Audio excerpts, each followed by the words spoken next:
ED जिस तरह से दिल्ली का शराब घोटाला को लेकर के जिस तरह से छापामारी करने में व्यस्त है और नेताओं को पकड़ पकड़ के जेल में डालने में व्यस्त है, वही ईडी कभी हेमंता बिस्वा शर्मा के घर नहीं जाता है, जिसके ऊपर नारदा शारदा का आरोप लगा, क्योंकि मोदी जी का वॉशिंग पाउडर निरमा दूध से सफेदी कहां से आए?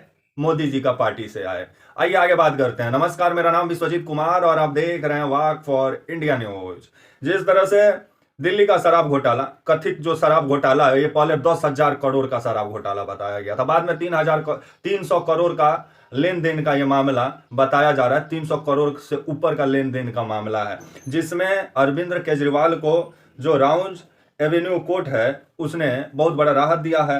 राउज एवेन्यू कोर्ट जिस तरह से अरविंद केजरीवाल को 15,000 रुपया का जिस तरह से जुर्माना लगाया और 1 लाख रुपया का सिक्योरिटी मनी जमा कराने के बाद से 16 मार्च को पहुंचे थे अरविंद केजरीवाल अपना बेल कराने, और 15,000 का जुर्माना भी भरे और 1 लाख का सिक्योरिटी मनी जमा कराया गया कोर्ट के द्वारा, और उसके बाद से बेल दे दिया गया है आपको अरविंद केजरीवाल को। और इस मामले में अगली सुनवाई 1 अप्रैल को होगी, कोर्ट ने कहा। तो वहीं सबसे दिलचस्प जो खबर है वो के कविता से जुड़ा हुआ है, जो बीआरएस जो चंद्रशेखर राव जो तेलंगाना के पूर्व मुख्यमंत्री भी रह चुके हैं, उन्हीं की बेटी हैं आपका के कविता।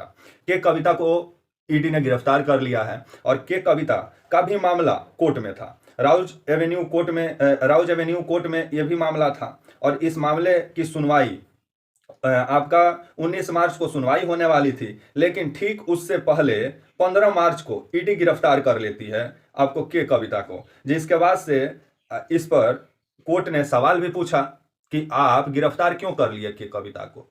तो इस पे ईडी का कहना था कि साहब आप जो गिरफ्तारी हम लोग किए हैं उस पर कोर्ट रोक नहीं लगाया था, इसीलिए हम लोग गिरफ्तार कर लिए। कमाल का भी मतलब खेला चल रहा है भारत में, जिसको लेकर के अब के कविता को जो है ईडी के हिरासत में 1 सप्ताह के लिए भेज दिया गया है राउज एवेन्यू कोर्ट के द्वारा। और अब देखने वाली बात होगी कि अगली जो सुनवाई होने वाली थी वो कब होगी, ये देखने वाला बात होगा। तो वहीं इसमें ईडी का कहना है कि 33% का हिस्सेदारी के कविता को मिलने वाला था, ऐसा मतलब ये लोग को सुराग हाथ लगा है। कोई क्या सुराग हाथ लगा है अब ईडी बेहतर बता सकता है, जिसको लेकर के कविता को 15 मार्च को ईडी ने गिरफ्तार किया और 16 मार्च को कोर्ट में लेके गई, और 19 मार्च को सुनवाई ही होने वाला था के कविता का मामला में। तो उससे पहले ईडी को इतना बेचैनी क्या था के कविता को गिरफ्तार करने के लिए। लेकिन कहा जाता है ना, अभी लोकसभा चुनाव 2024 नजदीक है, उससे पहले ईडी और सीबीआई उड़ चुके हैं, वो किसके मुंडेर पे जाकर बैठेंगे अब ऊपर वाला ही जानते हैं। तो वहीं के कविता का अब गिरफ्तारी हो चुका है ईडी के द्वारा। तो आने वाले समय में के कविता कब तक बाहर आती है देखने वाली बात होगी। तो वहीं अरविंद केजरीवाल को अभी राहत तो मिल गया है, आपका 15,000 का जो आपका जुर्माना भरे और 1 लाख का सिक्योरिटी मनी भरने के बाद से राउज एवेन्यू कोर्ट ने इनको जमानत दे दिया है, और इस मामले में जो अगली सुनवाई होगी वो 1 अप्रैल को होगी। लेकिन यही ईडी कभी भी हेमंता बिस्वा शर्मा के घर नहीं जाता है, जिसके ऊपर नारदा शारदा का घोटाला लगा।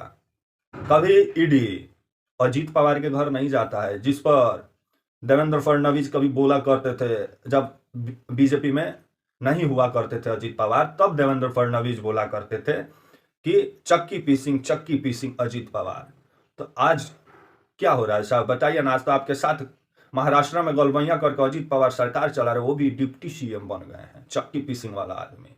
इसे ही कहा जाता है। अभी ऐसा हो गया है ना कि ये अमृत युग बोले इसको कि शोषण युग बोले, समझ में नहीं आ रहा है, क्योंकि विपक्ष में जो भी है वो करप्ट है और मोदी जी के साथ भ्रष्ट भी राजा हरिश्चंद्र है।